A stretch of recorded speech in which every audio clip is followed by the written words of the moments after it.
Thread வந்து நம்ம introduction வீடியோவில் சொல்லியிருந்தேன். So normal, chewing thread, silk thread and zari thread 3 thread சொல்லியிருந்தேன். ஸோ பிகினர்ஸாக இருக்கிறவங்க முதல்ல வந்து நார்மல் சூயிங் த்ரெட்டில் வந்து ப்ராக்டிஸ் பண்ணுங்கள்.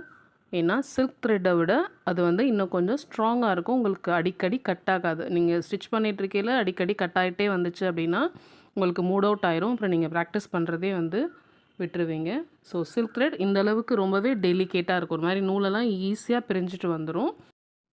ஸோ சில்க் த்ரெட்டு கம்பேர் பண்ணையில் நீங்கள் நார்மல் சூயிங் த்ரெட் வந்து இன்னும் வந்து நமக்கு ஸ்ட்ராங்காக இருக்கும். ஸோ உங்களோட பிகினர்ஸ் வந்து நீங்கள் ஃபர்ஸ்ட் வந்து நீங்கள் நார்மல் சூயிங் த்ரெட்லேயே ப்ராக்டிஸ் பண்ணுங்கள்.